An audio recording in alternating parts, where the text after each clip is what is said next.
Okay, to the okay, good. Okay, Okay, please, Prof. sure. Okay, good morning, good afternoon, whatever. It's Good good to see you afternoon. guys again. In the end of November, I guess. Okay, just finished the midterm, cell biology for graduate student and also the undergraduate students. Okay, and today I'm going to share the course human biology in the musculoskeletal system. And again, Jack, okay, Professor Jack here.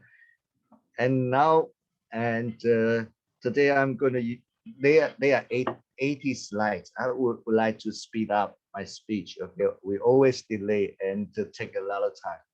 And today I'm going to go over the function and the types, the makeup of skeleton and the muscle two systems. And also I will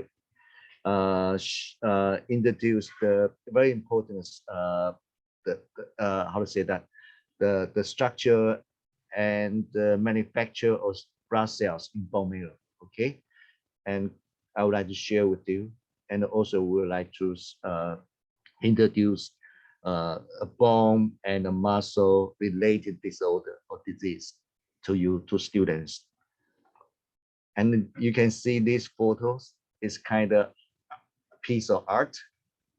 Okay, the artists, they preserve the human remaining of muscle and skeleton. Okay, muscle and skeleton is two system in the muscular system. Okay, and today we are going to learn, allow us to understand more the function of both systems. Okay, and in addition to bone and a muscle, they need a lot different kind of components to make it function. Okay, for example, movement and trafficking of food or digestion. Okay, heart pumping. So they need to joining, they need the ligaments, they need the cartilage and the tendon. You are going to learn each of components in addition to bone and the muscle. Okay, bone has been divided at least 5 types. Okay, by their morphology and the shape. Okay, long bone, short bone, irregular, okay, something like that. And the joining is very important connective tissue, which connect to or link to bones. Okay. However, they also has other kind of connective tissue surrounding uh, the joint. Okay. For example, cartilage, which is the protective bone to avoid abrasive or damage when they move around. Okay, and the ligaments, which is the also is a connective tissue, can connect bone to bone.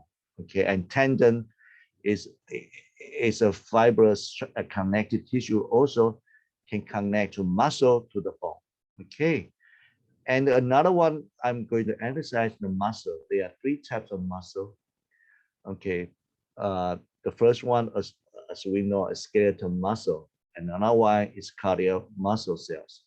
Both of them is triad cells. Okay, you can see a lot of line under microscope. And the third type is smooth muscle. Okay, which is located in the internal organs and the vessel venue. Okay, now we divide to two groups in our human skeleton. The first one is axial skeleton, another one's appendicular skeleton. There are around 80 pieces of bone in exoskeleton, and it will distribute all the cranial, vertebrae, ribs, sternum, okay? And a particular bone which located at the limbs up and lower, okay? And also our shoulder girdle and the pelvic girdle, okay? And in more detail, you can see that you can divide it into, for example, in this picture, there are 5 parts, 1, 2, 3, 4, yeah, 5 parts, skull 22, vertebral column 33, and the shoulder 64, and the pelvic girdle and the lower limbs 62, and the other thoracic cage 25. So And you want more detail, there are a lot of, you know, a lot of detailed information on the right hand picture. Okay, I think you should reckon, you just, you don't need to memorize it. Okay, you are a medical student. And I just want to emphasize one thing. The bone for the baby is not 206. In adults, they are 270. So with the age, the bone is going to fuse together. So in the adult, only 206 in total. Now we divide it into 4-5 groups in vertebrate column. Okay, you can see the slide here around the neck is cervical vertebrae. Okay, and the next one is thoracic vertebrae, and then another one, a yellow color is lumbar vertebrae, and the sacrum here is located in the pelvic section here. In the end of column, which is the coccyx here, is endal column. And there are piece of number of bone here. For example, cervical is 7. Okay, so let's tell you how many bone in our bodies, what's their location. Here I'm highlight this bone, a pelvic sacrum. Okay, this is, okay, you can see this picture, the end I just mentioned, coccyx here is endal column, right? And another big piece of sacrum here, which is convex. Okay, concave. You see in the front is concave, and you see the in the back is convex. Okay, so it's in, you know, it's not flat. And then this big structure which can hold the internal organs for in the urinary system and also reproductive system, and can support the column and hold the weight on it. Okay, and also it's very important, you can connect hip bone and with the limbs here. Okay, and that's very important structure in our body. Now we are move over to the composition of bone, and it has been estimated around 15 to 20% of in water and 70% minerals, especially in the calcium iron. Okay, and 5 to 10% is organic compounds, for example, collagen, ECM protein, and other stuff. And we can look at the section of the bone, especially of the long bone. You can see there are two distinguishable regions. One is located in the trapecular region around here, and another one in the middle part of the long bone. Trapecular region bone, you can see, we call it spongy bone, which is a lot of space on it, and which is a lot of red metal in it. And the compact bone is turned to, it's kind of, it's also metal. It composes a lot of yellow metal or brown metal. Okay, and the bone around here is very hard. Okay, it's very compact. Okay, that's a different region in the long bone. And in the bone, there are 3 types of cells. Okay, everyone should know that. Okay, they make a balance. For example, the first one, osteoblast, is a bone forming cells, which a lot of hematopoietic stem cells love to live around osteoblast cells, which can organize a very good microenvironment or niche to provide hematopoietic stem cell stay overlay. Okay, and it like a progenitor cell sometimes. Okay, we can say that because after the differentiation, they can become osteocytes, which are major bone cells. Okay, and another one is osteoclast, which can eat the bone and reabsorb or break down the bone matrix, which the osteoblast and osteoclast, both type cells make a balance. If there are too many osteoclasts, your bone is going to degenerate. Okay, and lose the bone mass. Okay, and those three type cells need a lot of good environment. Okay, this environment we call them niche. Okay, a lot of matrix protein in there, proteoglycan, glycoprotein, and collagen, and the other ECM protein, which make the cell, which makes the bone more gain the flexibility over there. Okay, without those osteoid structure, the bone is fragile, it's too hard, it's easy to break it. Okay.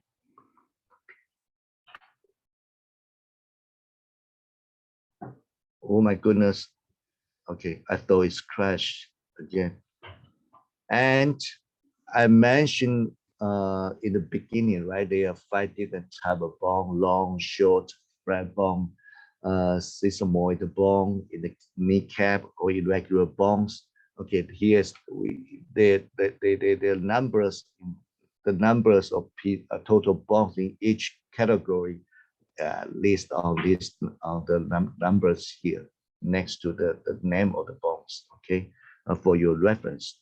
I'm not go over it here. Why is a long bone? Long bone is,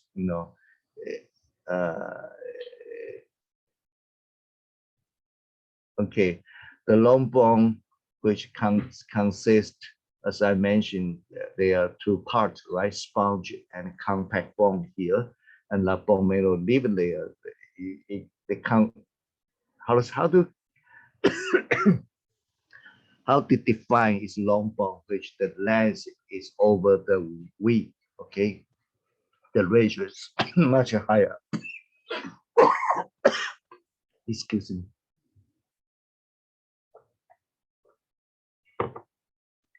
And the short bone, you can see that in this bone, carpal bones around the rest at our palm, and you can see it's much smaller, and the ratio between the length and width is not that high. Okay, it's not that large.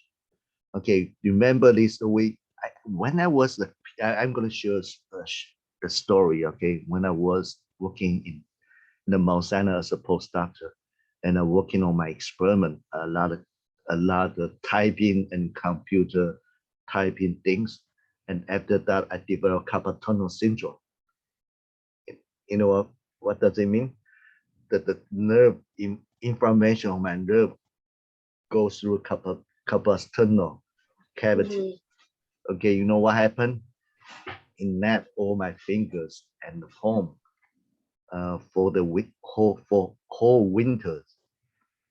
And I went to medical doctor, and they in my school, right? And they sent me into clinical, specialized clinical office.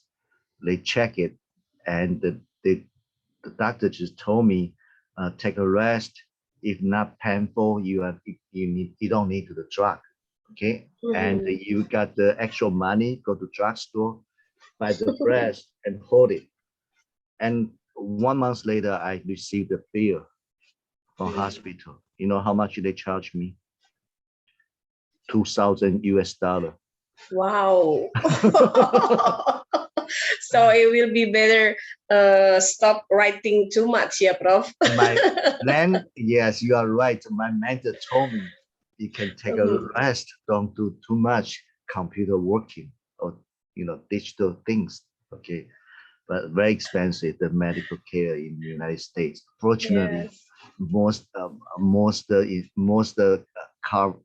of expense covered by insurance. That will be my salary for 1 year, Prof.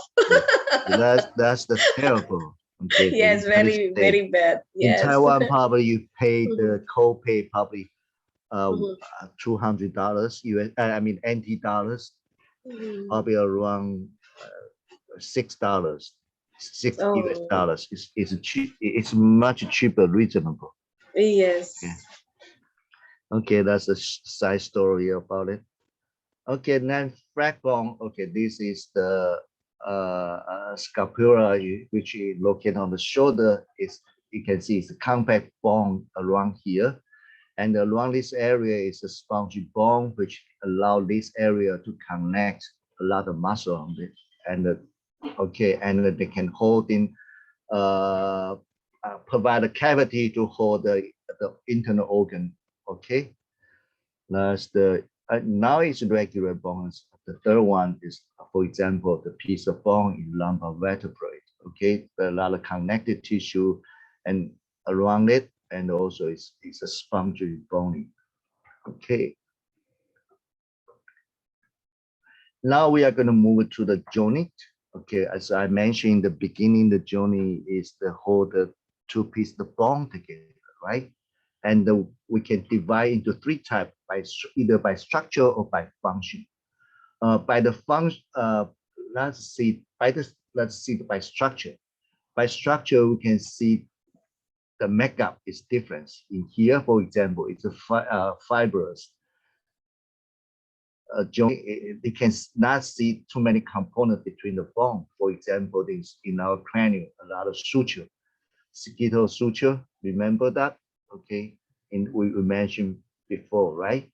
And second one is called cartilage joint. Okay, and the third one is synovial joints, like our knee. Okay, there are a lot of different components over there. That's by structure.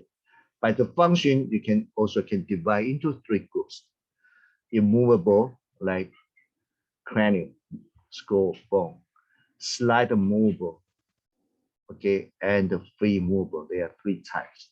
Okay, so you can use these two categories to define the types of joints. And let's look at the third type, synovial joints. As I mentioned in the beginning, I remember probably third or fourth slide in this area. For example, on our knee, okay. Underneath, you can see the cavity. Okay, this cavity we call it synovial cavity. In there are a lot of fluid inside, especially filled with hyaluronic acid. That's the reason why some people has the damage or inflammation on the knee. They need to implant, not implant. They need to inject HA in there.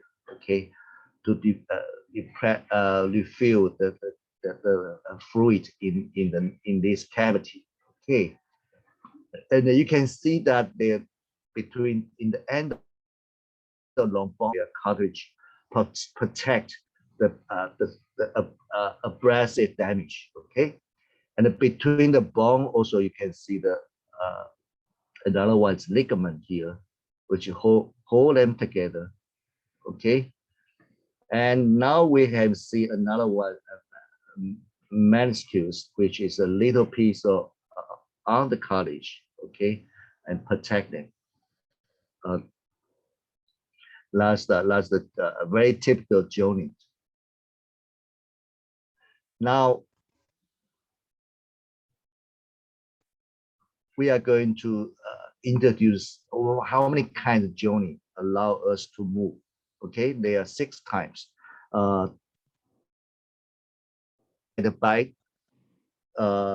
the degree, the movement and how much freedom they can move around.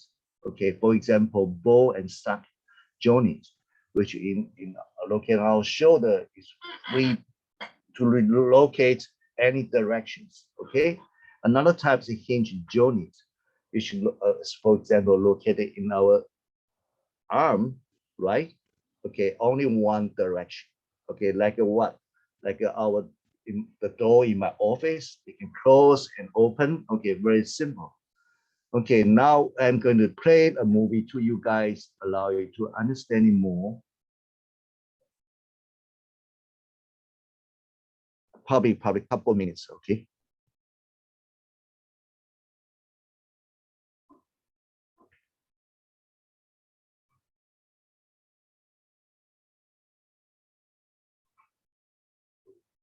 Oh, it's so slow. Okay. I need to switch, right? Give me a second. Oh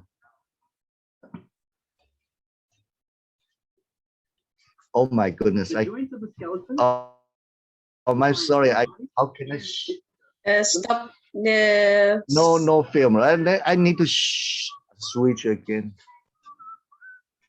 Oh my goodness. I don't. Hold on. Hey, welcome to another episode of Proco. This lesson is about the types of joints in the human body. As artists, we really only need to learn the synovial joints. Okay, we can see, Prof. Okay, good. Okay. Joints that are fibrous and cartilaginous hardly move, and some, like connection of the two cubic, don't move at all. When you're learning how to draw, pay attention to synovial joints and keep your thoughts away from cubic bone. If you know where the joint is on this foot, you know that it won't do this or this when you stand on your toes.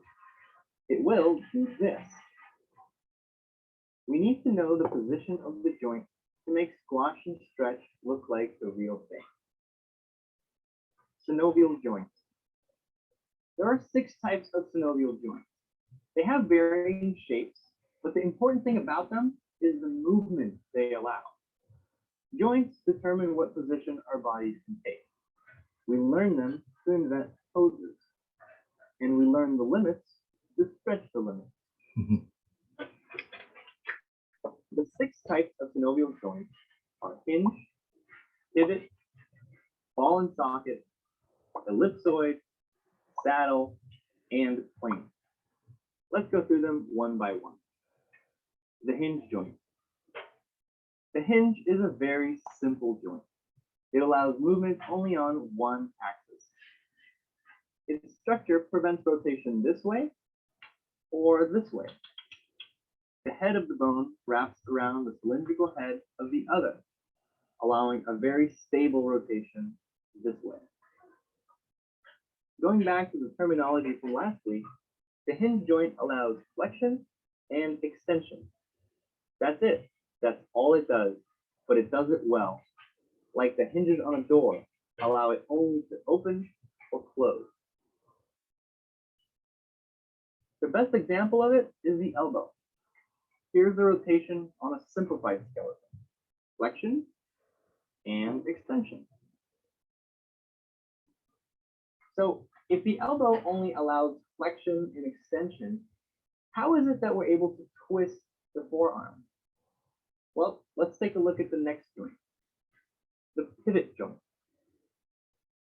The pivot joint also allows rotation at only one axis. However, it rotates along the long axis. A cylindrical bone fits into a ring of bone and ligament, like the radial ulnar joint just below the elbow. The cap on the radius bone fits nicely into this notch on the ulnar bone. Ligaments complete the ring, holding the bone in place and allow the radius only to rotate inside of it.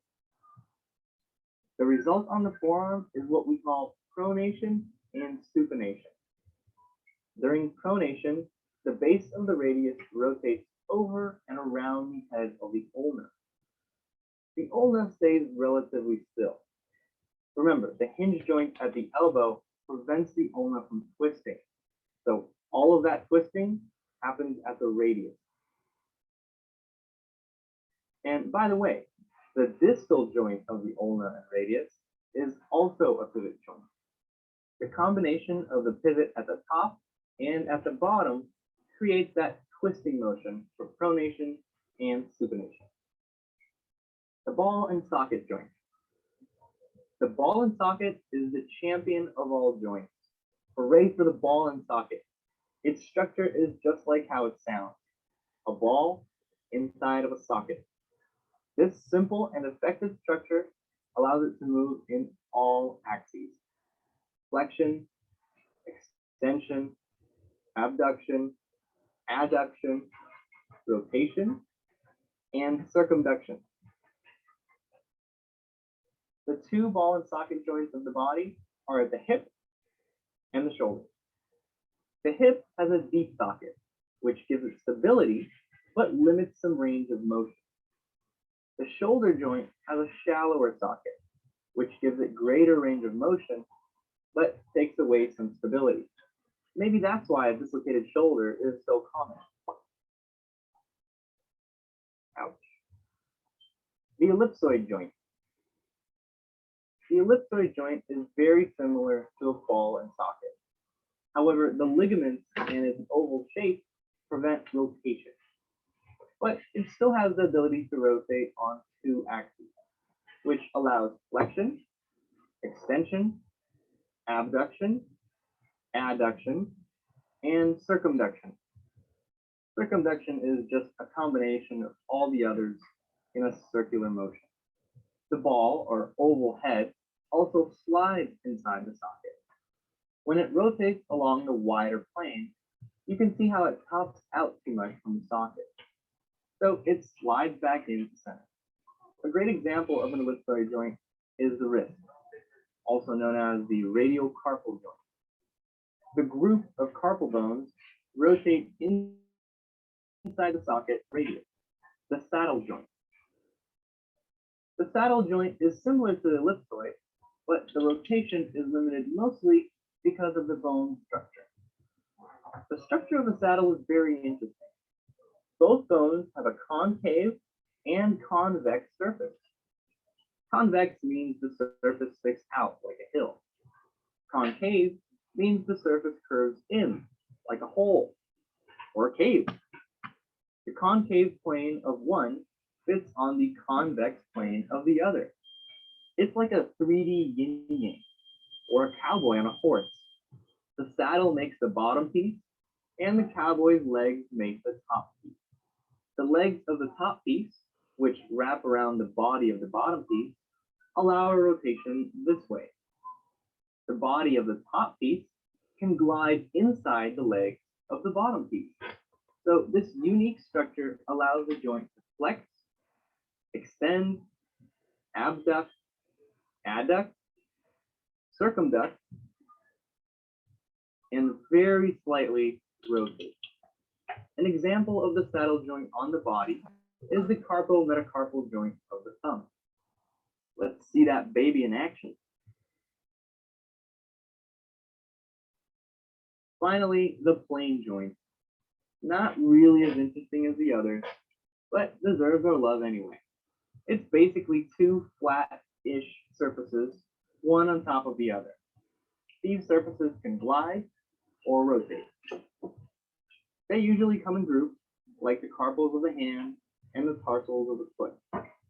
Ligaments hold these bones together, but might allow some rotation and gliding. Another plane joint is the acromioclavicular joint. That's the one between the clavicle and acromion process of the scapula. When we elevate the shoulder, the angle in here will adjust to keep the scapula vertical.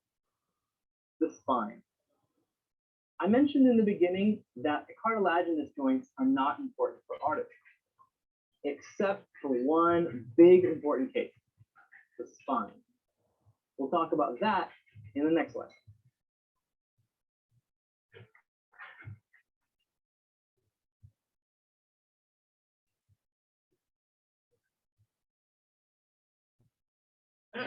Okay, I think it's a really nice movie and to explain more detail in the move of joining. Okay, and if you still have the question, you can look at this picture. And this player, they with the coordination with the different joining together and execute their movement, play the variable. Okay, you have time to go over it if you still don't understand it. And now we are going to go move to the next one, the very important ligament, which is a fibrous. It's a fiber contain a lot of collagen connective tissue, which hold the bone to bone. Okay, and it's very important key component in the joint. Okay, and now the functional cytoskeleton protein, which as we see, allow us to move. Okay, protect the internal organs, and also in the bone, with a lot of fat and the adipose tissue in there, and also can synthesize red blood cells and other immunocytes. Okay, and also bone can store a lot of calcium, iron, and other minerals in their bone composition, and also allow us to support our body, our weight. Okay, so that's the basic function of skeleton. Then, as you see in the movie, the muscle and the bone need to work together. Okay, through the journey, there are different movement. Okay, for example, flexor. Okay, extension. There are two types. Okay, they work together using two different muscles. For example, in the arm, bicep and the tricep. Okay, the muscle contraction. And the type movement you see in the picture in the YouTube film, right? You can see flexion, right? The angle journey is decreased, extension, the large increase, adduction, which the move toward the middle of the body, like this one, that's move, right? Abduction is opening it up now, right? A rotation, okay, rotation, circumambulation, you can move around one shape, okay. Supination, upward supination, pronation in the back. Okay, you can go that this way. Aversion is the foot outwards, like inversion inward. Okay, that they can, the journey can execute this kind of movement. And you still don't have a question about it. I just mentioned, I give the table on these slides. You can go over it. And now we are going to move to another very important part of bone marrow. Okay, bone marrow, you can see that I told you there are two different parts, right? On the sponge area, which we call them red marrow, which a lot of hematopoietic stem cells live in there. And I mean in the adult. Okay, in the long bone. Okay, in the compact area here is yellow marrow, which a lot of adipocytes or other mesenchymal stem cells living in this area. Let's look at the expression of different age. Okay, for example, in the baby, you see most of long bone appear red color. It means there are a lot of red marrow in their bone, right? However, in the adult, you can see that what happened. Most the long bone appear to yellow color, which they turn from red marrow into yellow marrow. Okay, so only a little portion living on the trabecular region or on the bone here are red marrow, which in suggesting what hematopoietic stems, the place executed hematopoietic stem cell is less. Okay, so less area which responsible for produce blood cells and immunocytes with the age. Okay, you can memorize this one. You can see this one in the infant, all red marrow. With the age, time pass by, the yellow marrow is growing. Okay, later on, only a few red marrow appear in this area in the end of long bone.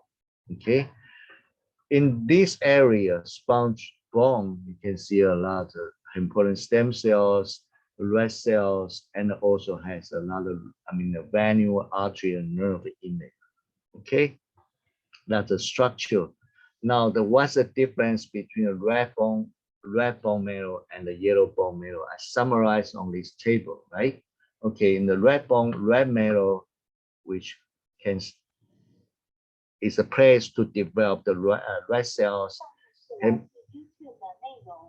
hematopoietic stem cell megakaryocytes, which are platelets. Okay, and also is located in the sponge bone and produce a lot of blood cells. However, yellow bone marrow, I just mentioned that they occur inside the compact bones, produce a lot of fat cells, cartilage connected tissues, and the bones. Okay, that's a major difference. I would like to share one story to you guys. Recently, there was a couple of papers they suggest, okay, with the age increase, our will increase senescent cells, which is cells with very, very limited activity. It's not that yet. It's not going to apoptosis or going to necrosis, but very, very little activity at all due to less immunity. Okay, so they suggest if we can inject young immunocytes back to the patient or aging patient, can rejuvenate or stop the increased number of senescent cells, we can rejuvenate the individual. So in other words, immunity can allow people to become young again. Okay. However, there's one factor which the red matter is decreased with the age. So it's very difficult to allow those implant immunocytes to withdraw again because they don't have that kind of environment to allow grow and differentiate to benefit our generate our body. So there's still some difficulty for execute this concept. Okay, and now in the bone marrow, as we know, they stay a lot of important stem cells living there. Okay, they can differentiate into lineage or leukocytes. For white cells, for example, granulocytes, right? Macrophage, dendritic cell, for example. Okay, and those hemipotent stem cells live in the bone marrow, in particular in two regions. One near the bone, I mentioned there are one type of cells in the bone is the osteoblast, which is the bone forming cells. Remember that? Okay, another one important stem cell living around the venue in the bone marrow. We call them sinusoidal niche. Okay, they are two niche stems, important stem cell love to stay in the bone marrow. One close the osteoblast, we call it endosterium niche. Another one close the venue, we call them sinusoidal niche. Okay, the stem cell living in this around the bone, we call them choirs, which for regeneration, regenerate themselves. Okay, for the stem cell living around, we call them active important stem cells who responsible stimulus for generate a lot of red cells, red cells immunocytes due to infection, right? Okay, so why they want to live around the venue? It's easier to shedding go through the vasculature. That's the reason why the venue in the bone marrow and the structure of our venue in the bone marrow are different from the circulation venue. Why? You see, they are sinusoidal mean what? They are very large enlargement get junction. So cells, I mean the red cells or white cells, easy to penetrate when they need it. Okay, that's a structural difference. And the reason why those important stem cells love to leave these two areas because the cells express different receptors, and those environment can provide a different ligands to hold them, allow them to do differentiation, to put them sleep, to regenerate, duplicate. Okay, so they are very important. Those environment to provide their activity. Okay, for example, everyone should know this one. For example, CXCR4, chemokinase C kit. CXCR4 is very important molecule to hold the important stem cell in the bone marrow. I'm going to mention it later. Okay, and his ligand is CXCL12. It's a ligand stay in the microenvironment we call a niche. Okay, and also a lot of different tissue molecules expressed on those two niche Okay, I'm going to mention later on. Here, I don't know I show you guys already or not. And picture derived from my previous lab. We study hematopoietic stem cell trafficking. We use the mice models. Okay, we open up the skull, the skin, fur, and put onto microscope directly, and we can easy to see the skull, right, as a bone inside has a marrow with a lot of vein in it. Okay, we are going to, the purpose of this study, we are going to investigate kind of adhesion molecules are important for stem cell trafficking or moving to bone marrow. Successful BMT bone marrow transplantation require stem cell trafficking back to the bone marrow with the perfect condition environment to allow cells to differentiate.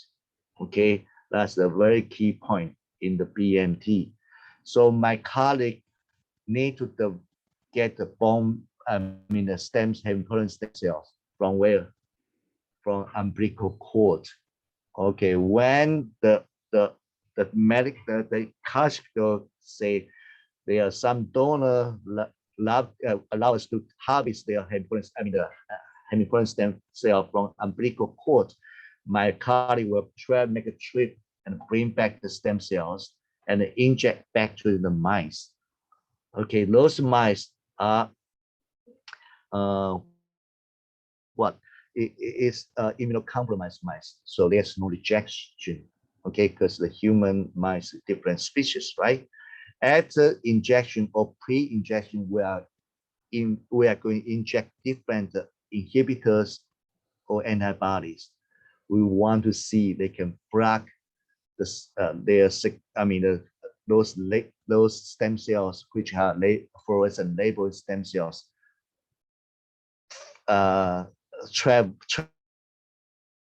back on it. Okay, if they delete it or inhibit it, it's suggesting what? Those adhesion molecules is very important molecules for stem cell trafficking, for homing. In a stem cell back to the bone marrow, we call homing. Stem cell move around the bone marrow, we call it mobilization. So using this technology method, we can determine what kind of molecules are important for those environment for stem cell trafficking, as we report here. Okay, we adhesion molecule like selectin, P and E, we can. So use this kind of strategy plus animal models to allow us to investigate what kind of molecule is very important. Okay, and here is, as I mentioned, that there are two key points, right? Homing and mobilization. This is very important step for harvest the stem cells and also for stem cell differentiation. For example, and donor, we need to collect a lot of stem cells, right? At least 10 to 6. So increase the successful in BMT. Less stem cells will fail. So we need to harvest a lot of stem cells, right? I forgot to tell one thing. In the probably 20 years ago, we think doing the bone marrow transplantation, we are going to what?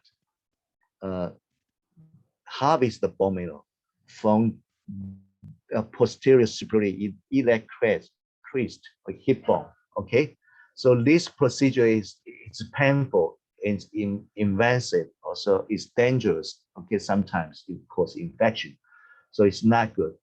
How people is not allowed to do that, right? But there's one striking finding from the cancer patient at the treatment of the chemotherapeutic drug.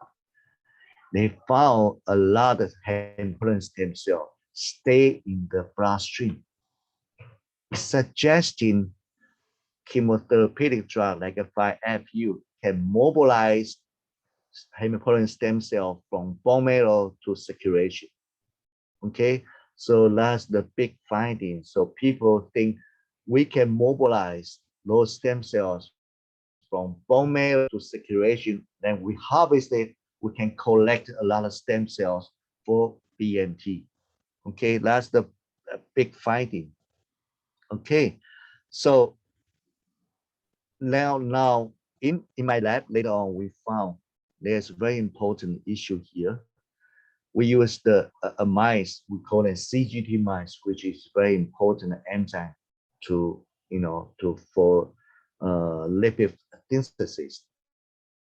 Okay, without this mice with a defect in this enzyme, you can see that oyster blast here, this picture here, that's the oyster blast. Without this enzyme, you can see it turns to very flat. It suggests change in morphology. Okay, and to tell you, lipid is a very important key point for hematopoiesis. Okay, and this flat stem oyster blast, you can see that very few projection and fail to hematopoiesis. Okay, and this figure is very important.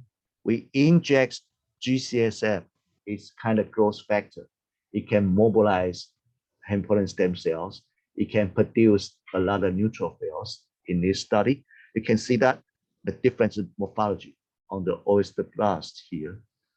Flat cell type,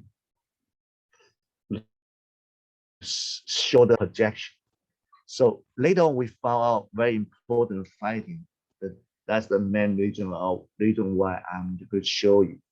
GCSF through the neurons to regulate bone cells and cause hematopoiesis and stem cell trafficking.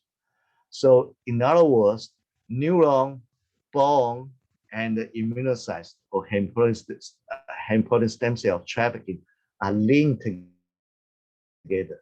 So after this finding, all the lab mates, before we do the exercise, especially in New York City Marathon, we need to collect hematopoietic stem cells before this event. Okay, after that, after long jogging, right? Then we harvest the stem cells again. You know what happened? And we would like to check is neuron can regulate stem cell trafficking or not. That's one of our project in that time. And later on, because there are a lot of foreign postdoctor, right, and a fellow. And during the summer or winter vacation, so we are going to take an air flight. So we cause jet lag. Jet lag. So my boss is going to investigate jet lag is going to cause mobilization or trafficking of stem cells or not. Okay, and also we try to figure out circadian, the time, the light, the time can regulate stem cell trafficking or not. Okay, so it turned out for the mice in the nighttime, a lot of stem cells in the circulation. At the night, in the daytime, they move back to the bone marrow. However, for the human, it's reverse. Nighttime, more stem cells in the bone marrow. In the daytime,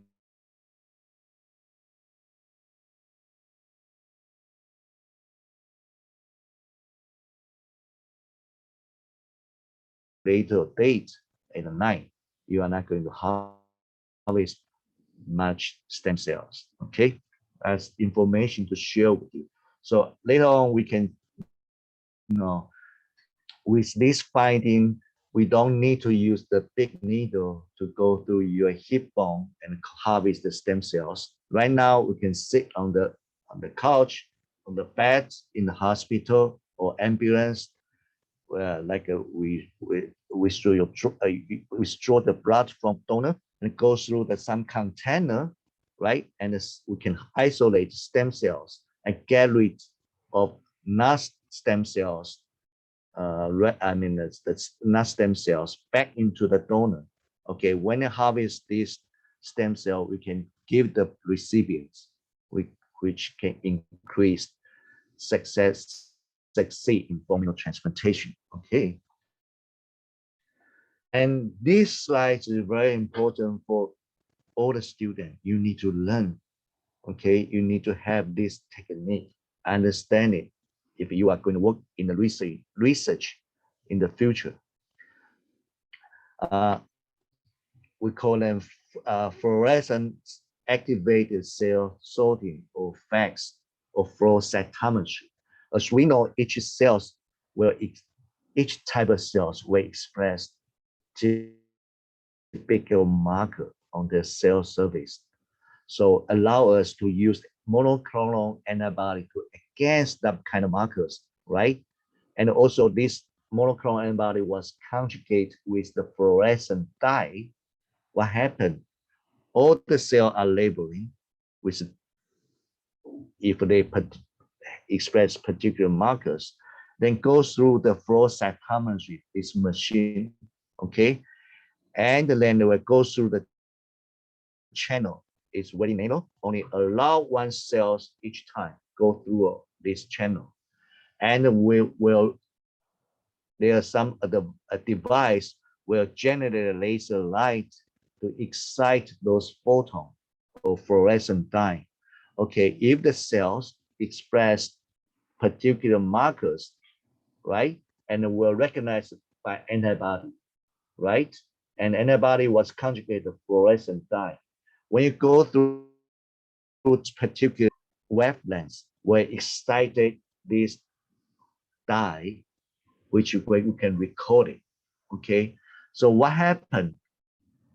You can get some cells express these markers, some cells did not express these markers. So we can divide it into two groups. Okay, so if we use the two markers, for examples, you can divide, for example, on this one, the cell produce two markers, and this cell only produce this particular marker according to the x-axis, right? And these markers, the cell on this region did not express both markers. So use the methodology, we can define and find what kind of type of cells you have. So it's very important. So in case we want to use these markers, we can harvest, collect it in the column on bottom, and for bone marrow transplantation or for further study. So flow cytometry is a very important tool for all the students to learn to understand this tool. Another one is very important thing I want to mention it. Without the lost antibodies, okay, when the blood cells go through this sorter, you are going to see the three population. Okay, we call this the forward scatter. This is a side scatter. Forward scatter, it determines the size of blood cells. Okay, I mean leukocytes. Scatters, side scatter is detection number of granules in the cytoplasm. For example, in this one, this population, lymphocytes, size of cells are small. There is no granule, so they are going to appear in this area. Okay, and what is this area? There's no granule. A size, is much bigger than lymphocytes. I mean the lymphocytes, so it's going to appear here. Okay, and the granular size, for example, PMN, right? Neutrophils, a lot of granule in there, eosin, so they are going to appear this area. So use flow cytometry allow us to differentiate different type of cells. Okay, it's very important skill the student need to learn in modern cell biology and molecular biology. Okay, as a side story.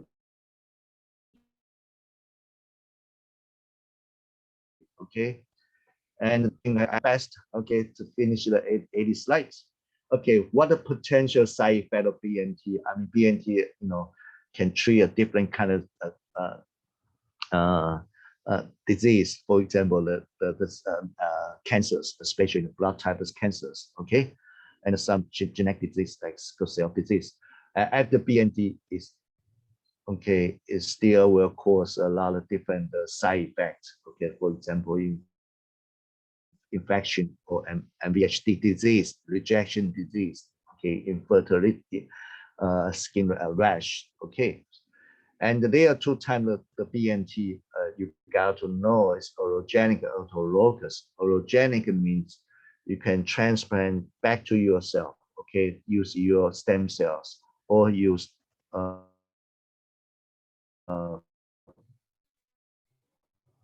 use the identical twin sequence, which is, from some MSC partially match and allowed to do transplantation, but will generate a lot of side effects as I mentioned here.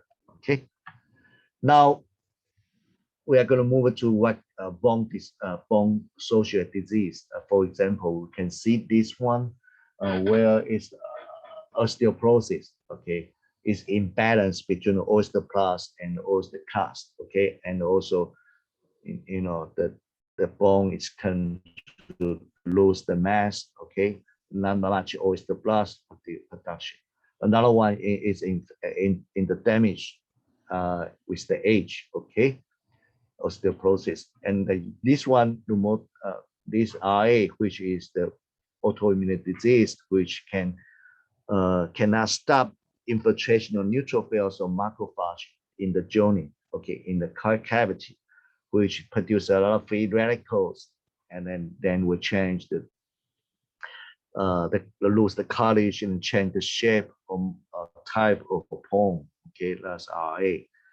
Another one, osteomyelitis. Okay, this is infection in the bone marrow. Okay, and the black bone is a bone fracture. It's a broken bone here.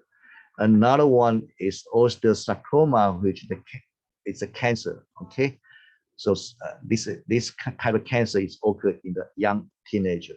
Okay, and it's very lethal for type of cancer. Another one, osteogenesis imperfect. This is the brittle bone disease, which is a genetic disease, which it mutate. I mean, a mutation or defect in the collagen type 1 formation. I mentioned that, right? A lot of ECM protein required for bone structure. Okay, without those ECM collagen, bone is going to lose the flexibility. Okay, so this type of the patient suffer this disease, easy to get a fragile bone, okay, and a broken bone. And here is for the athlete. For example, I love to watch the baseball, right? The picture overuse the elbow. I mean here, and of course the TUC ligament damage. Okay, they need the construction. Normally they are going to harvest ligaments and tendon from other tissues. Okay, replace this damaged tissue. Okay, we call them coming Jones reconstruction for the baseball player, especially pitcher. Okay. Now we are going to move it to the muscle here after the bone section. The muscle, again, we can see the piece of art here. You can see the support the pores, right? And allow us to coordinate the sports, soccer, and also allow us to pump in the blood through the circulation. Okay, provide the oxygen, provide the nutrient into our organs. Okay, that's the basic function of muscle. In the muscle, not only muscle, piece of meat only, they also contain a lot of nerve to regulate contraction or sarcopenia, and also has a lot of blood vessels, provide the glucose, other nutrients, and also with the other connective tissue in our muscle. Should remember this one. So the muscle, these tissues are very, it's very complex. It's not easy. Okay. Now, what is a skeletal muscle? The function, the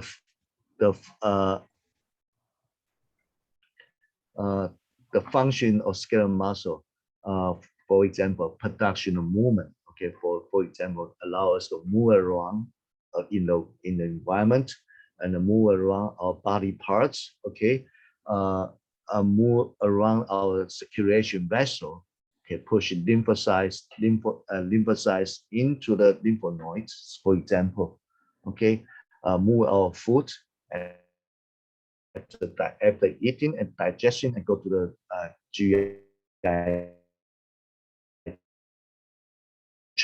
Of course, was facilitated smooth muscle, okay, and also secretion of bile, right, from liver to the bile, okay, and also allow us to speaking, right, the skeletal muscle, a lot of different function, and also maintain our posture, okay, give and stabilize journey, and also they got a very important the function, produce the heat, increase our temperature, okay, and another one, there are a lot of nutrients stored in our muscle, okay, and during the starvation, we are going to use them to provide our energy, use those nutrients. Okay, that's the basic function of skeletal muscle. What is the characteristic of muscle tissue? They are excitability, contractility, extensibility, elasticity. Okay, there are 4 functions. Okay, we know that, right? The muscle we can censor the change of environment by pH, by temperature. Okay, and by our neuron impulse. Okay, excite through the motor neurons to excite release or calcium ion into our sarcomere, allow to contraction, right? And also allow us to relax, okay? So that's the basic characteristic of muscle tissue. And there are 3 types of muscles. I told you that right in the beginning, the skeletal muscle, cardiac muscle, and smooth muscle. And put into the muscle tissue under microscope with the staining. Actually staining, for example, you can see that clearly there are difference. For example, in this one's smooth muscle, there are no line between them in the muscle, okay? But in these 2, skeletal muscle and the cardiac muscle, you can see a lot of line on it, okay? And there one difference, you can see that skeletal muscle is long, right? And the cardiac muscles, although they are striated muscles, but they turn into Y shape, okay? And much smaller and shorter, okay? There's big difference between them, according to their morphology. Let's look at skeletal muscle. We use this stuff from these slides here. You can see the basic unit of skeletal muscle is the sarcomere. Sarcomere, you can see that there are a lot different lines. That's the reason why under microscope you can see a lot different lines on it. For example, you can see one, that's the unit of sarcomere. Between them is the Z line, or call them Z disc. Okay, and this Z line, Z disc has been used some adapter protein to connect to the membrane. Okay, now between these 2 Z discs, there are 2 very important protein. Everyone got to know it at this lecture. Heavy chain and a light chain. Heavy chain, motor protein, myosin. What is a light chain? Actin film. It's very important cytoskeleton, one of important cytoskeleton protein. And the myosin, heavy chain, with the motor protein to allow them to move around the thin filaments or actin filaments. So what happened? They can make a distance change in the Z line. They are going to getting smaller between the distance between the Z disc. Okay. Then we figure out there are a lot of sarcomere units linked together to form myofibril. Okay. And one muscle cells, we call them muscle fibers. there are thousands of myofiber in there, okay, and it was enclosed, protect uh, by a particular membrane, okay. You can see that, okay. So we call, and one single cells we can call them muscle fascicles, okay. Now, a lot of muscle fascicle or cell bundle can form whole muscles. Okay, that's the cytoskeleton protein. Okay, let's look at the muscle fiber cells. You can see that you can see the membrane of muscle cells. We call them sarcopenia. Okay, and there are a lot of different mitochondria in there. Remember that muscle cells derived from a lot of different muscle cells that fuse together. That is the reason why you can see a lot of nucleus in the cytoskeleton muscle. And also you can see a lot of mitochondria because of cell fusion, okay? And the ER in the muscles, in the muscle cells, we did not call them ER, we call them sarcoplasmic reticulum, SR. In SR, store a lot of calcium iron in there, okay? I'm going to tell you later on, okay, their functions, how to make a skeletal muscle contraction in sarcopenia. Okay, so that's the morphology of muscle fiber, which is the single muscle cells. Okay, and you can see a lot of myofiber in there. Okay. Here is a distribution of SR around this myofiber, which can allow the sarcomere or myofiber can get calcium iron when they get synovial, or when a motor protein release the impulse, okay, and receive the acetylcholine receptor, and will change the action potential of S in the SR, okay, and will release calcium iron and diffuse into the T tube, and iron will infuse into the sarcomere, okay, for muscle contraction or sarcomere here. And this picture, what I want to share with you that I mentioned, right? The motor protein can secrete the acetylcholine receptor or vesicle and change the action potential in the SR and release calcium iron. So you can see the structure in the muscle, not only a sarcomere muscle only, and also a lot of neurons surrounding to regulate contraction and also the size of venule and artery. Okay. Here I'm okay. As I mentioned, the muscle, for example, in the biceps, right? Muscle can connect to the bone, and this is tendon, right? And in this area, we call them oranges, okay, found to the starting points, okay. And in the end, we call the insertions, okay. There are two different type of attachment between the bone and the muscle. And here is the muscle system or the muscle in our human body. I mean, the cytoskeleton, not cytoskeleton, skeleton muscle.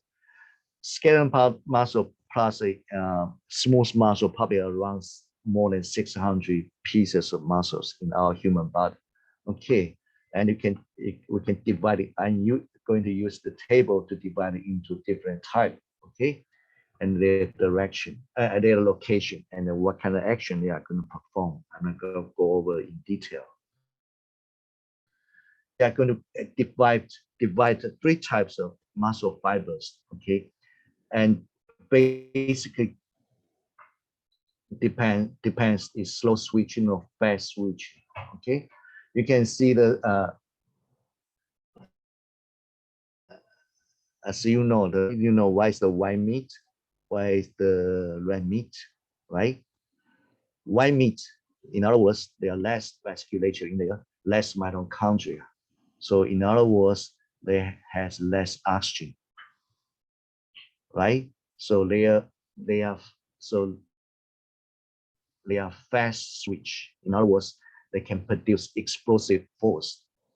So those kind of animals or people with this type of muscle fiber, they are going to good in short distance running or jogging, okay? Because they got explosive power in seconds, okay? However, the people with high slow switch muscles or turn to the red, in other words, it contains mitochondria, a lot of vasculature.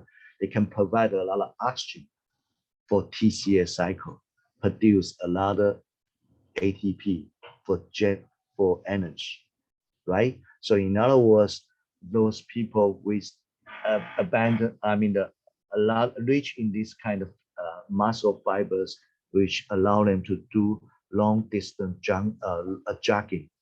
Okay, so they are totally different. Okay, so you can see that slow switch and fast switch, what's the difference? Use table. Slow switching, they are slow contract. Okay, muscle contraction much slower. However, the fast switch is fast contract. And because with the it's oxygen rich, so use aerobic energy. So they are going to use the TCA cycle. They are slow fatigue, so they are going to act good in the marathon.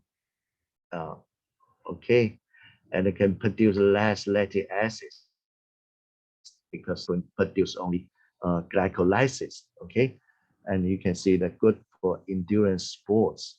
In other end, if you reach in the fast switch or white muscle, you are experience fatigue very easy and use the aerobic energy production.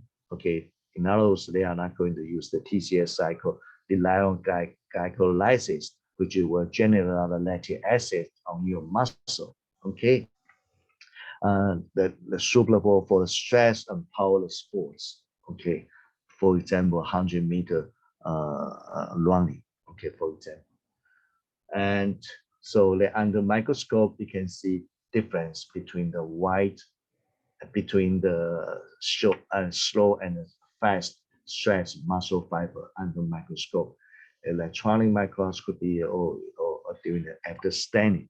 Okay, here's this distribution between the slow switch and the fast switch. For example, distance learning runner, distance running runners has a higher percentage in slow switch, for example, and only around 10 to 40% fast switch. Okay, that's for your reference. Okay, if as our individual normal person, not athlete, probably 50%. Okay, so we don't have that, did not have that kind of talent to either in the short distance or long distance running. Okay, and the type of muscle contraction. Okay, they divide into the three types. Okay, for example, isotonic or concentric contraction, like for example, shorten of the muscle. Okay, contraction. Okay, that's a movement. Relaxation. Okay, enlargement, eccentric contraction. No movement. For example, you just hold it and there's no move or change in the muscle, but our muscle actually got contraction in our sarcopenia already. We hold it. So this type we call it isometric contraction. Okay, got it? Okay, there are three types muscle contraction. And now here is, I mentioned already that the skeletal muscle contain very two important filaments, actin filament and myosin. It's a motor protein actin filament. Also, the polymerization actin, we call it F-actin. It's a fibers, okay, fiber-like structure. Okay, it's a very two important protein appear in the sarcopenia. Okay, I'm going to use this slide to tell you why it's the actin filament. Okay, there are three kinds of cytoskeleton protein in our cells. The first one is microtubules. Second is actin film. Third one is intermediate film. Microtubule filament are rich in the neuron cells, which give the cell structure and also as the track, as the highway to transport vesicle, which including the neurotransmitter through the motor protein, like a dynein kinase, right? Can move around from cell body to the axon. Okay, that's a microtubule. A second one is actin film, allows cells to maintain the cell shape and allow cell to migrate, chemotaxis, right? Digest, endocytosis, phagocytosis, whatever. They use actin film. Actin film polymerization can form different shape of cells. For example, on this slide to show you, if cells with the spike joint structure, for example, like a finger here, the distribution of the actin film will mostly line up. Okay, we call them Philopodia. Okay, another one you can see it's not spiked like a shape. It just you go to the beach, right? The sand extending to the ocean. It's a flat. In this structure, we call laminopodia. You see the arrangement of cytoskeleton protein are totally different. They cross over between the actin filaments. Okay, and now the actin filament also very important for cell-to-cell interaction. Make a cell layer, make a stick on the ECM. Okay, and now they are very important structure I'm going to share with you is the stretch fibers. Here, stretch fiber is a lot of parallel actin film arranged together. Okay, between them a lot of motor protein between them. They are going to sliding, so allows cells to move around. Okay, that's very important in the single cells. However, in our muscle cells, using very similar structure, I'm going to show you later on. And this one is mentioned the two type of actin film, two types of cytoskeleton protein in our cell, in the neuron. For example, in this neuron, which axon are rich in the microtubule, in the growth cone, rich microtubule and actin filament. Okay, you can see that. Here the cell structure of laminopodia and the philopodia, which either on the philopodia or laminopodia are rich in the actin filament. Okay, and actin film can allow the actin monomer. Okay, and you can see on this slide, they which has ATP binding site, they can chelating calcium ion, and also they got a particular shape. Okay, you can see this is nano end, and this is brown end. Okay, so each single unit will link together and cause this structure, and the two actin filament will fall together like a DNA helix. Okay, to form. Okay, this subunit or monomer we call G actin. Okay, and this one we call F actin. Filaments like structure. Okay, so when you read a reference monomer, F actin in the fiber, it's a fiber. Okay, it's a filament. Okay, that's a distribution in the cell used for the microscopy and antibodies. And the actin filaments has a very unique phenomena which can regulate by temperature, regulate by some kind of signaling to change the length. Okay, by other protein. Anyway, they can add the monomer into both end, bubble end or point end. Okay, that's the reason why they can show dynamics. They can change polymerization or depolymerization. Okay, last that you see in the cells in the previous slide, they can change the cell shape to divide that rely on the environment, the signaling. Okay. Now you got some kind of idea around the cytoskeleton protein actin film, right? We are going to move back to the motor protein.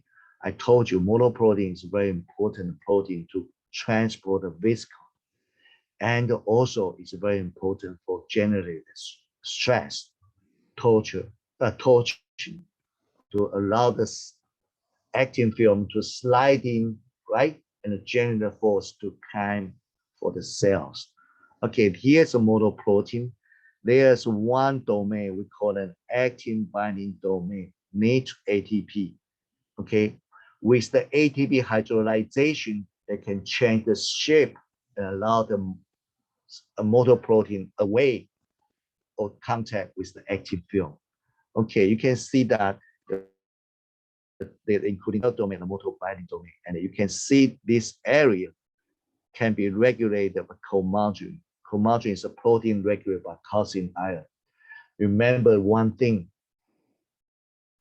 sarcopenia contraction in the cardiac muscle rely on this comargin protein. However, in the cytoskeleton protein are different. Okay, we are going to mention later on. Okay, now here I'm going to show you again the move film to tell you how those myosin can move along with the actin film. Okay, I'm going to show you this movie.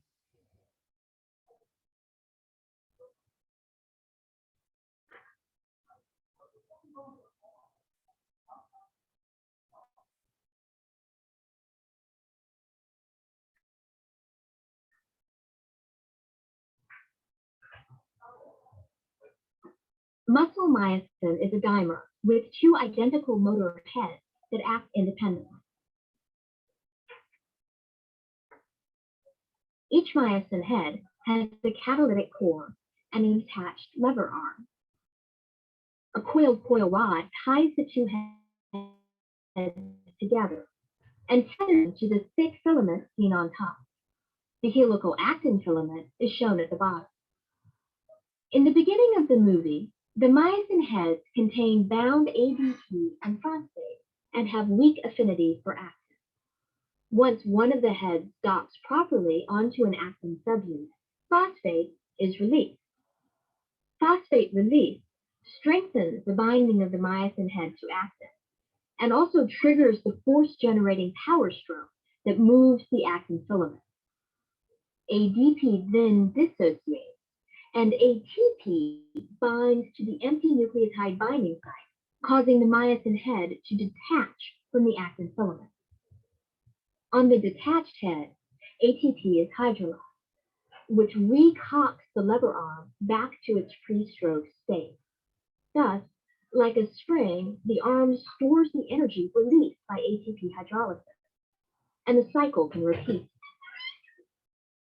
The actin filament does not slide back after being released by the motor head, because there are many other myosin molecules also attached, holding it under tension.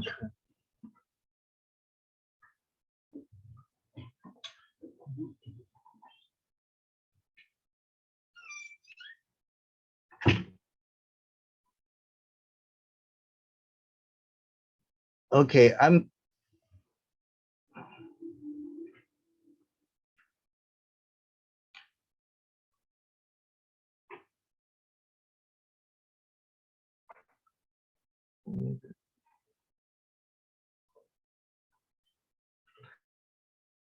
give me a second. Where's my slide?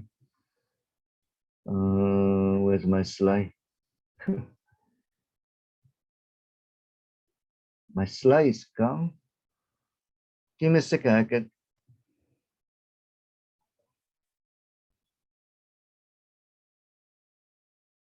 Oh, I gotta reopen it. Give me a second.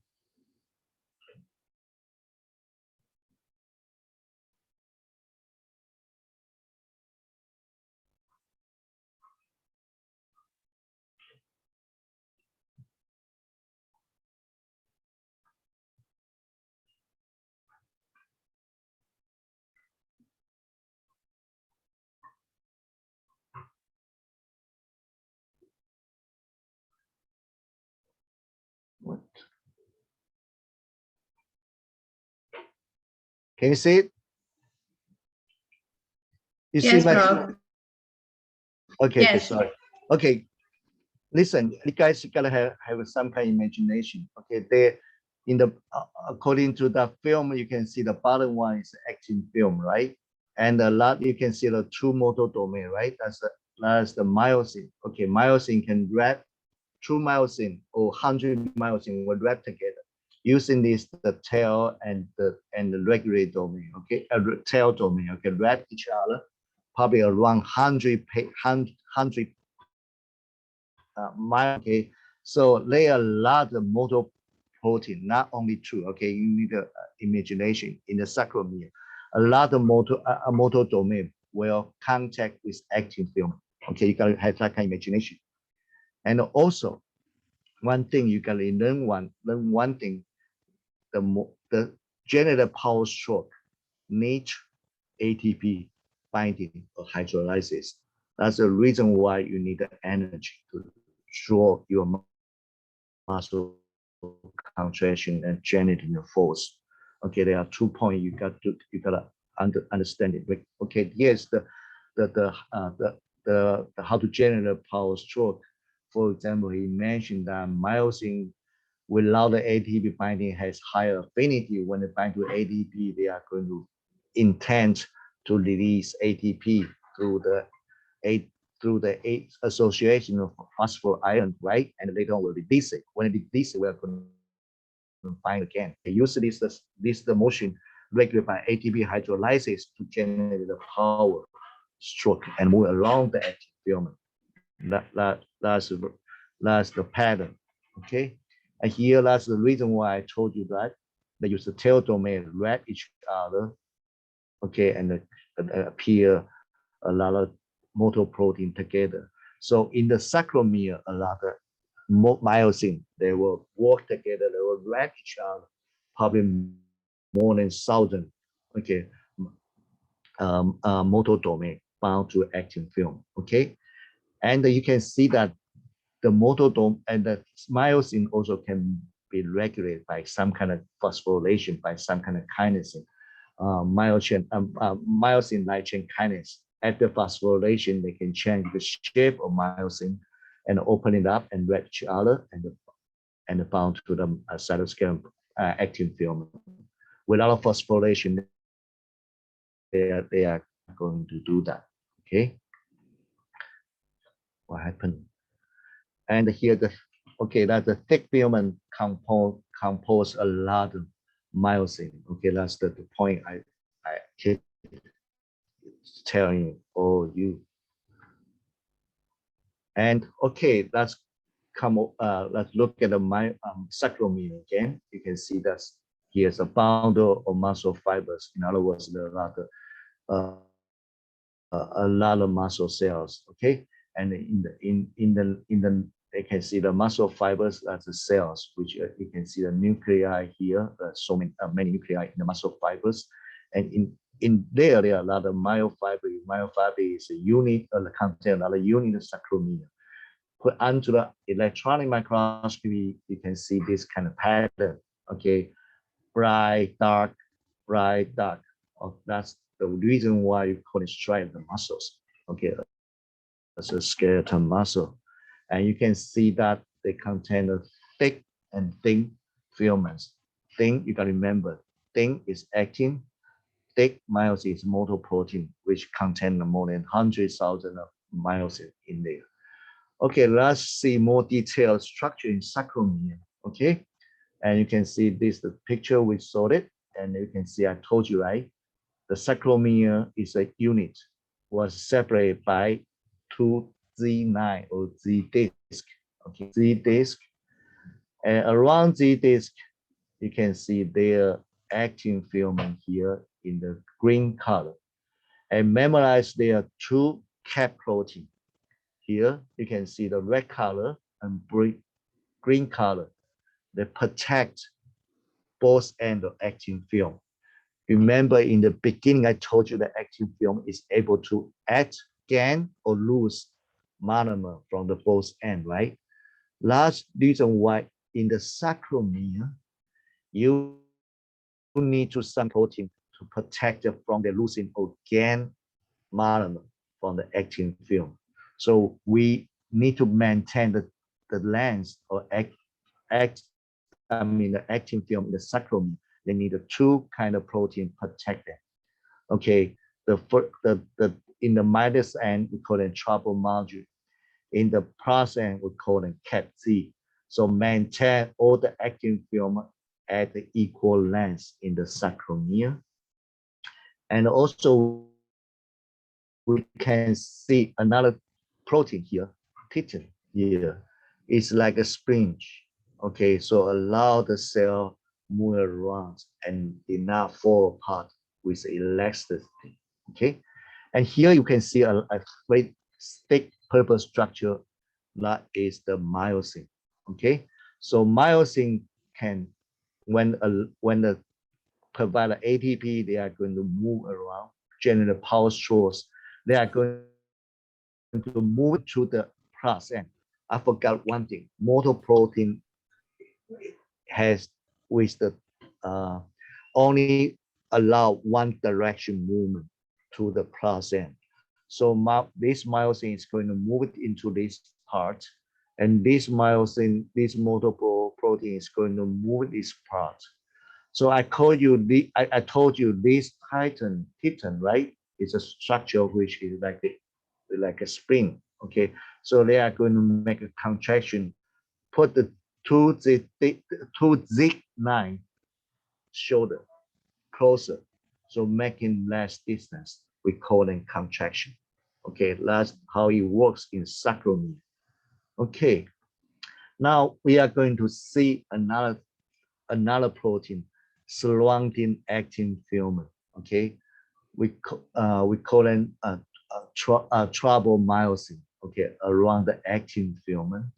Okay, this trouble myosin, which with a capability to block accessible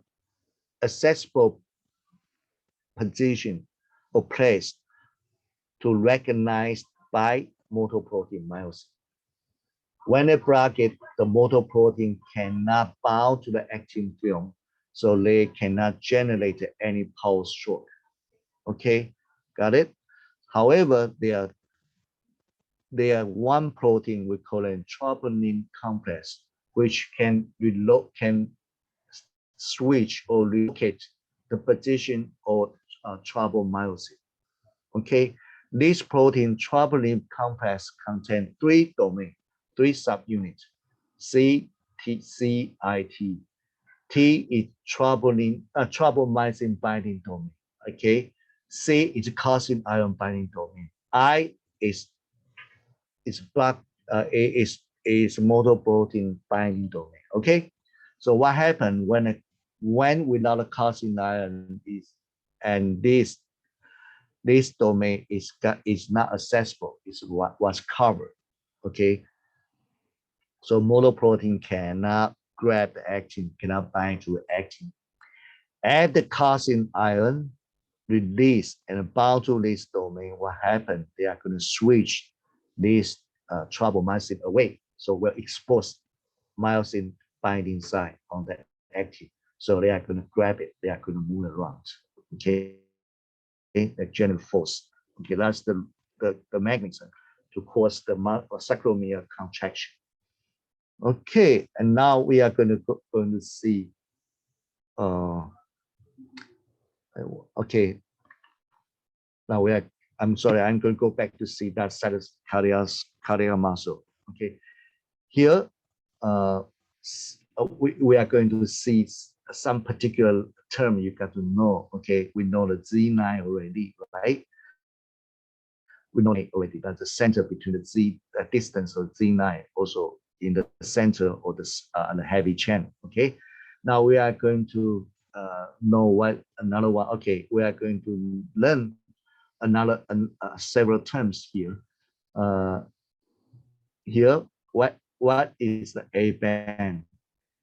A band is the length or heavy chain, and also you can refer to overlapping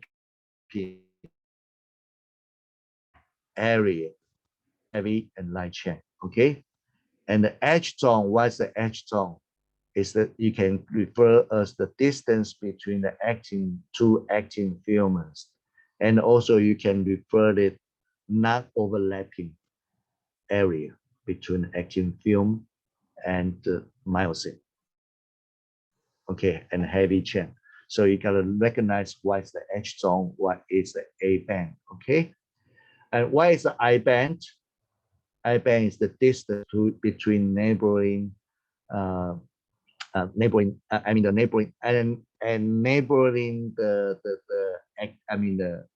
myosin, okay, between the two sarcomere. Okay, that's the I band. During contraction, what happens? You are going to shrink edge zone. You are going to decrease the I band, but the A band is not decreased at all. Okay, so you got this correlation. Okay, so okay, again, you can see that why is the I band, what's A band, use this figure probably much easier for you to understand it. Okay, now here the structure, a lot of SR and the tuberous, okay, T-tube, I mean the surrounding of the myofibril, okay, and the surrounding the sarcomere provide a calcium ion. Okay, now I'm going to show you how to use the film to make the muscle contraction.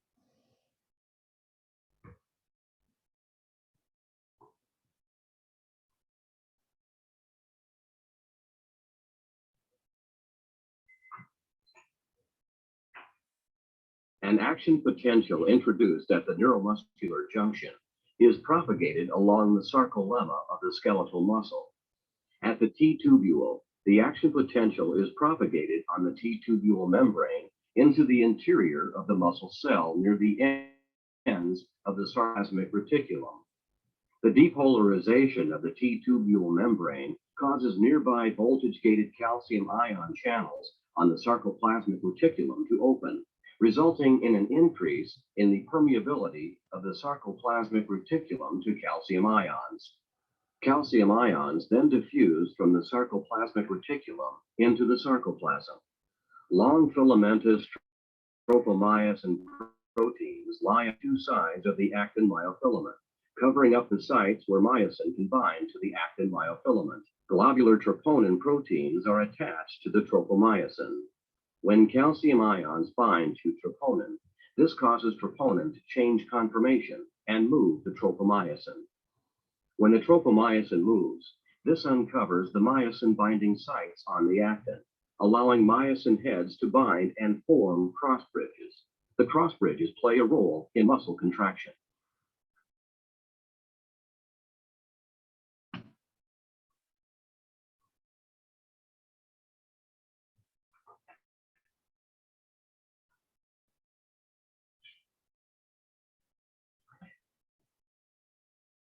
Is that clear? Okay. So I'm going to do it over again. Okay, during the nerve impulse, which can release acetylcholine receptor into the junction, neuromuscular junction. Okay, and it's generate action potential and release calcium ion.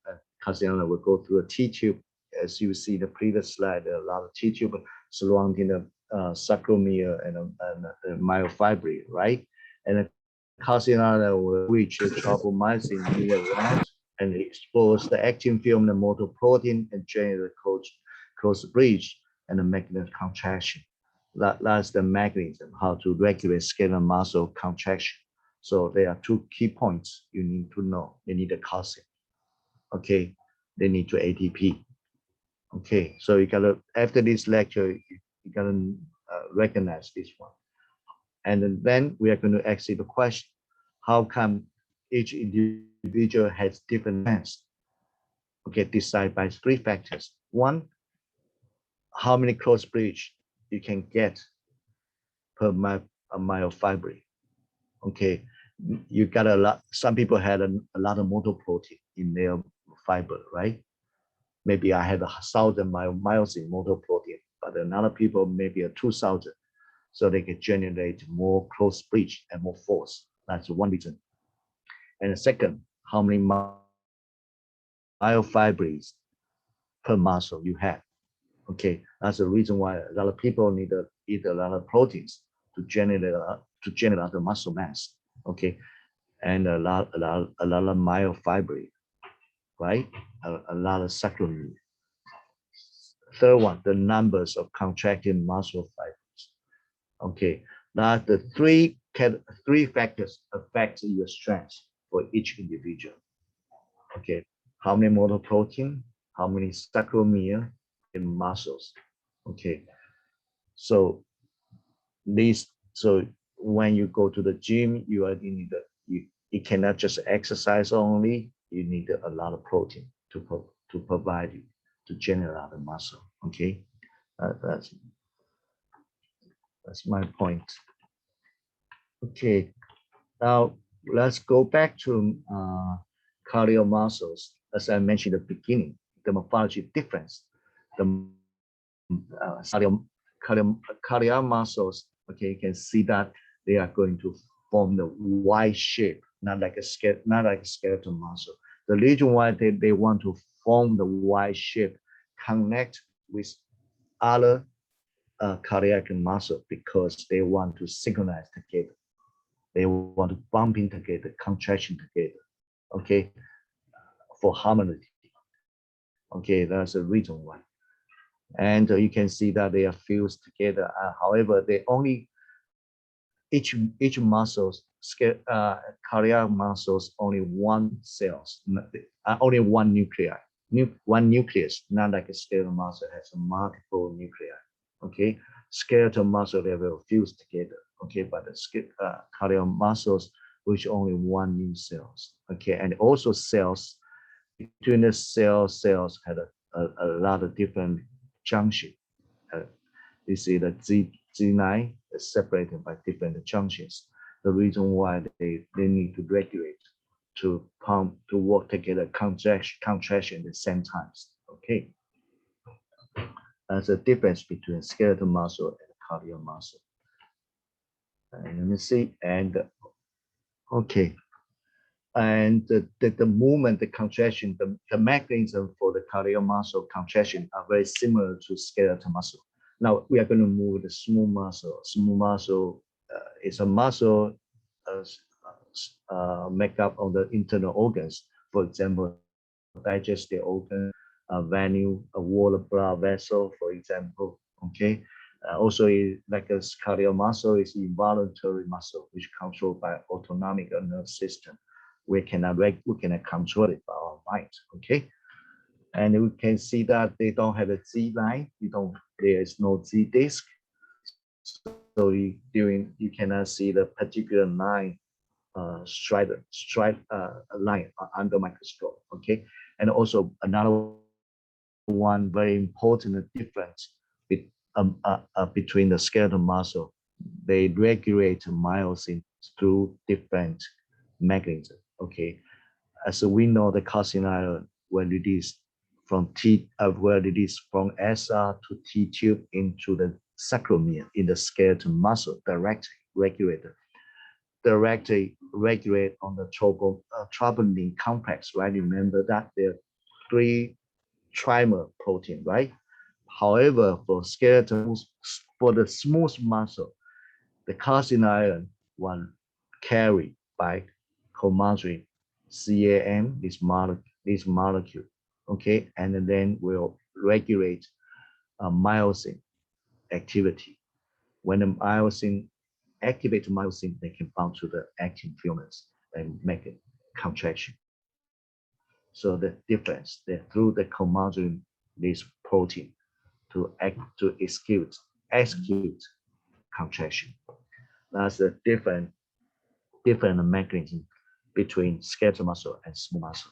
Okay, that's the difference.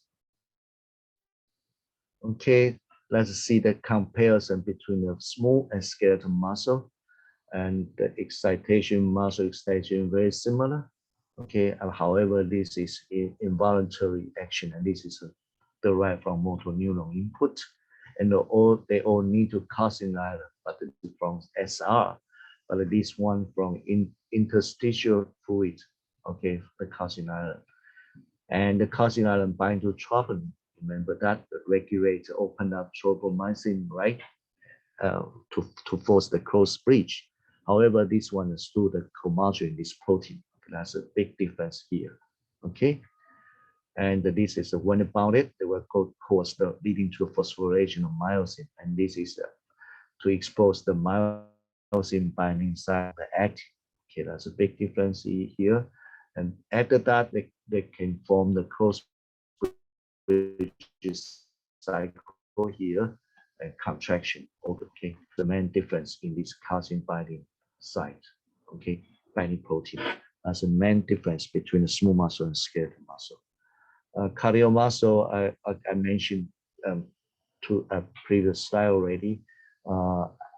We know that there are a lot of pacemaker marker cells around the heart, which can generate impulse or signaling to tell the autonomic nervous system in the SA node, the VA and AV node in these two, and to release calcium iron and make heartbeat regulate harmony. Okay, rhythmic beating on the heartbeat, on the heart muscle contraction.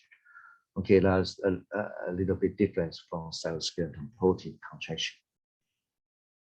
Okay, and the table comparing three types of muscles. The first one, you should know the location and their morphology and the difference in histology.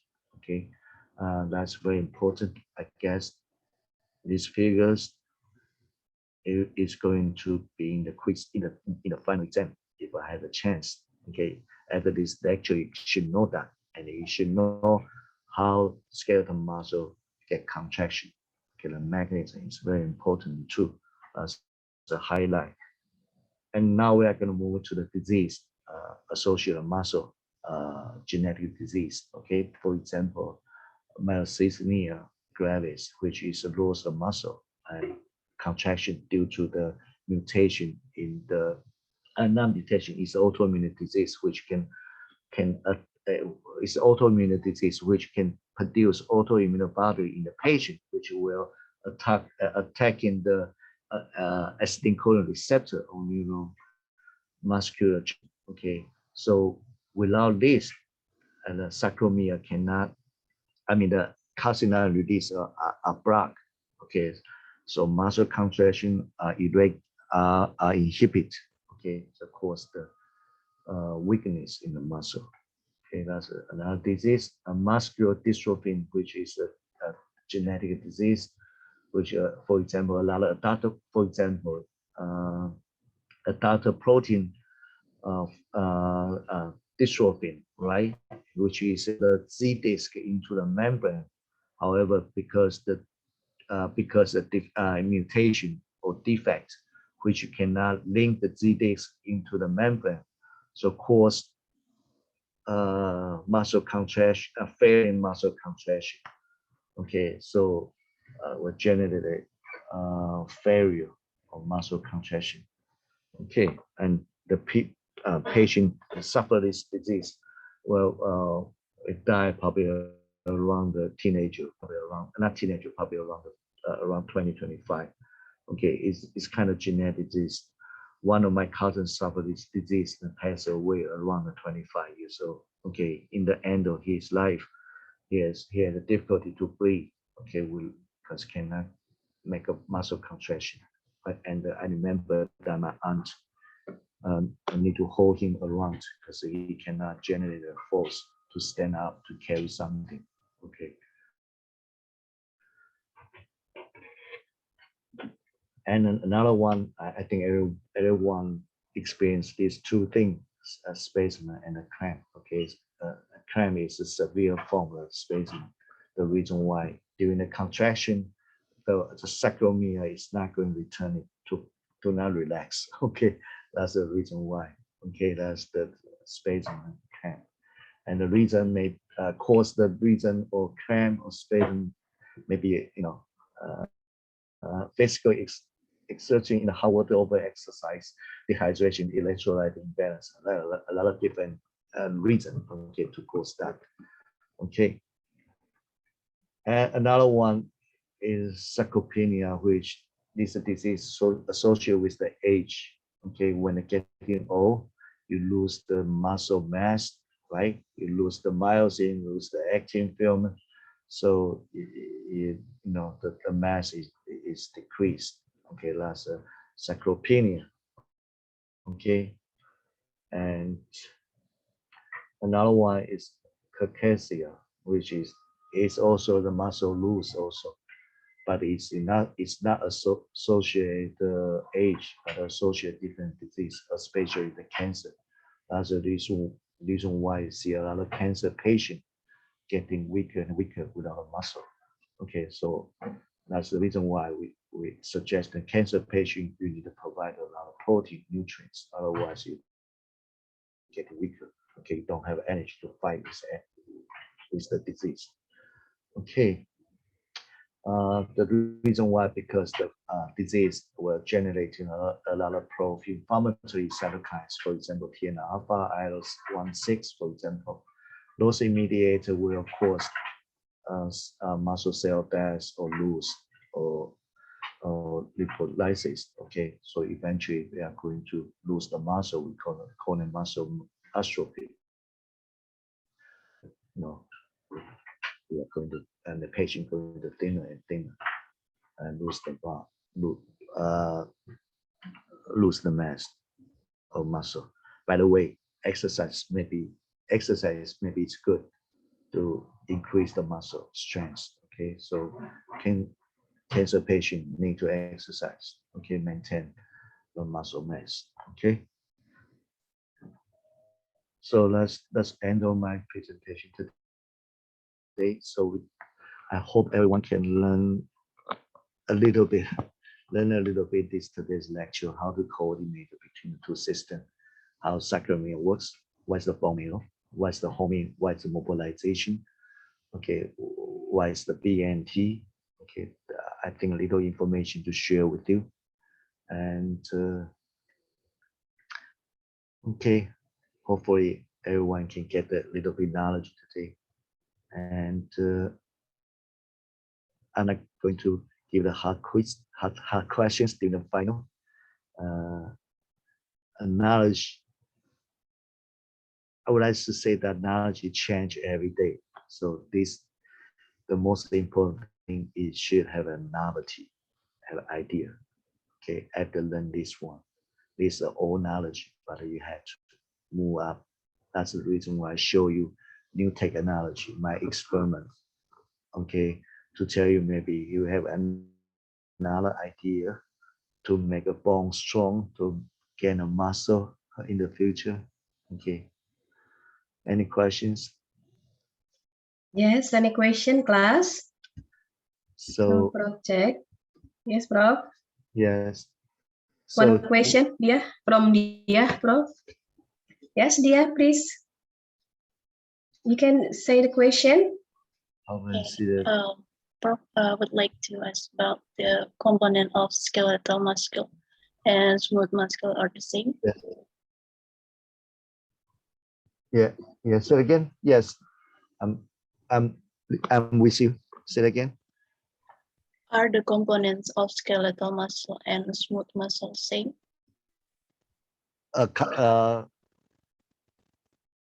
Yeah, basically they are the same, but the arrangement of myosin are different. I told you, right? The Z line are different. They don't line up together. In the skeletal muscle, they line it up together, right? A lot of actin. They got a one pattern, actin, a lot of heavy chain myosin, right? But the smooth muscle, they don't arrange that this way. Okay, they be actin. They may be like this way, but they're not that organized. Okay, so they did not show the striated patterns at all under microscope. But the components is basically are same. Okay.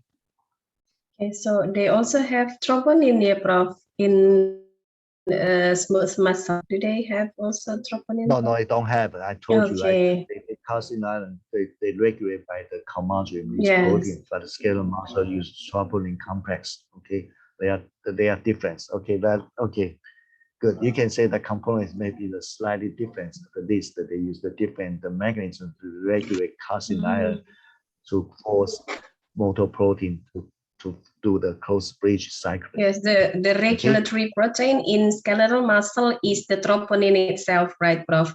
Yes. But no troponin in smooth muscle, yeah, Prof. No. They are changed with calmodulin. Okay. Yeah. Good question. Okay. Thank you. Good question. Thank you, dear. Okay. Any other question, class? So, at the Yes, least Prof. you learn the difference between the skeletal muscle and smooth muscle today. At the least, I'm happy with that. Okay. Thank you, Prof. Okay, Dinda, you'd like to ask question? Dinda, please go ahead. Yes. Something, Prof. Can you hear my voice? I'm sorry.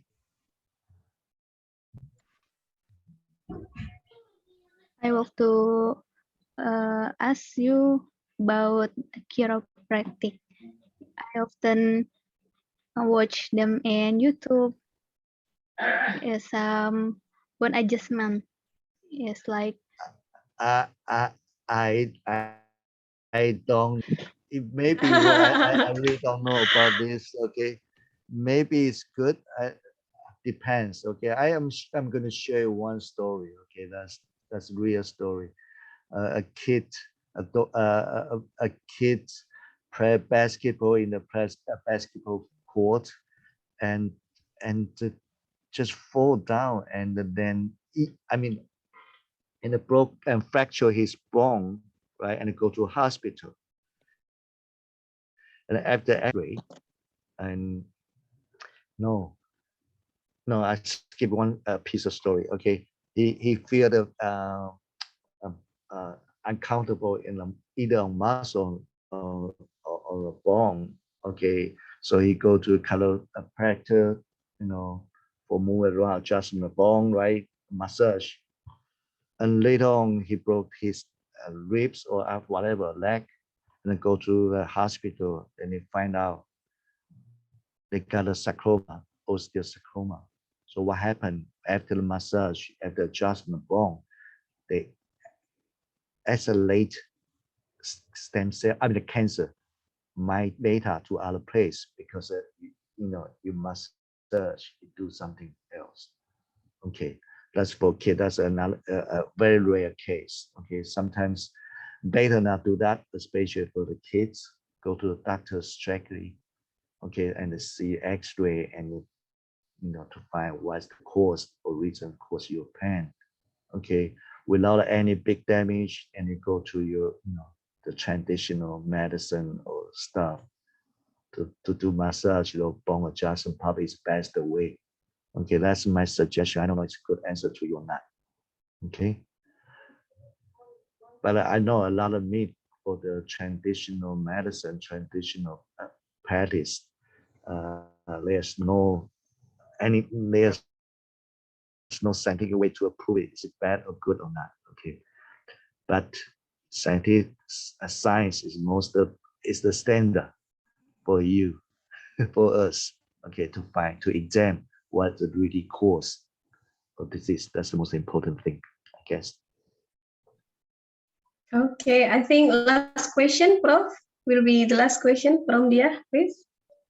Yes, Prof. I would like to ask about spinal disorder. Is yoga or Pilates therapy for mild What scoliosis? disorder? Yes. Pardon me. It's not clear because I say again. What kind of? Okay. The spine, Prof. The spinal disorders. Spinal cord or spinal cord disorder. Okay. Yes. Is yoga or Pilates therapy for mild scoliosis patients effective? Can patient return to the normal condition? Because I heard that people with scoliosis over the age of 17 can be cured. It's with the age is degenerative disease. It's difficult to deal with it. Okay, your bone loss. Okay, and absorption of the mineral and calcineurin is it's decreased, so it's very difficult to cure. For example, you provide a calcium iron, a lot of different things, it doesn't work. So aging is really tough to deal with it. Okay, but when I suggest all of you, all us, when we are still can move, we need to do more exercise, strengthen our muscles, tendon. Okay, that's the most important thing. We're getting old. It's too late. Yesterday I watched a news. A lady who is 82 years old still go to the gym. Wow. Still I still got a big bunch of muscle. So he is not going to lose their, osteoporosis, I think. So exercise, routine exercise is more important. Without a regular exercise, you are going to lose your muscle eventually. Okay, a lot of people sitting around and they don't build up the strength of muscle, right? They are going to lose it anyway. They will generate the fat, okay, at people's size. Okay, that's my question. Okay, your question is really tough for me, not easy to answer. Okay, thank you very much, Prof. Jack. And since this is our last meeting with Prof. Jack, maybe we are going to have a photo session. Please open your camera, class. Yeah, let's take a photo. I need a photo. Yes. With you guys. So, would it be okay if you stop the share screen, Prof?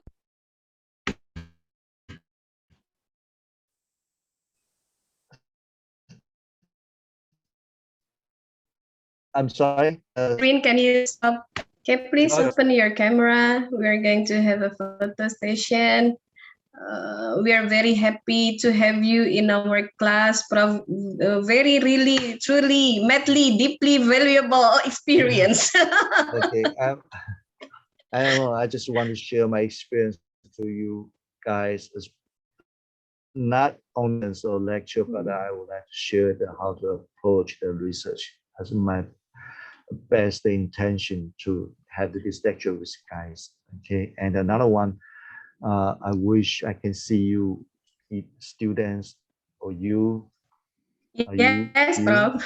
To come to TMU. Yes. As a visitor or as a graduate student, all are welcome. Okay.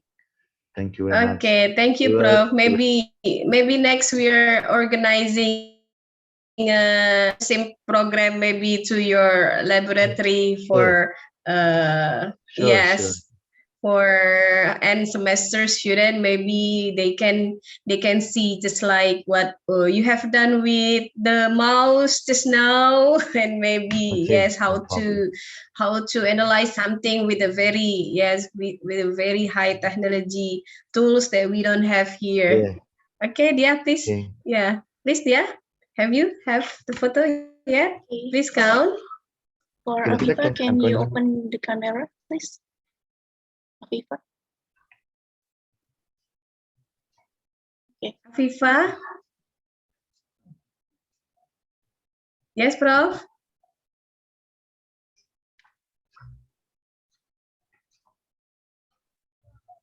Please count, Dia. There are one slide. I will take the picture in 3, 2, 1. Smile. Okay, once again. 3, 2, 1. Okay. Thank you. Later on, I will upload the PDF format. I mean the slide in PDF format to you. Okay. Okay, class. Please say thank you to Prof. Jack. Bye. Thank you very much. Thank you very much, Prof. Hopefully we can see again. You too. And yes, thank you very much. Sorry for many errors including the schedule. Okay. Okay, I will contact you soon. Thank you, Prof. Good afternoon. Bye, class. Bye.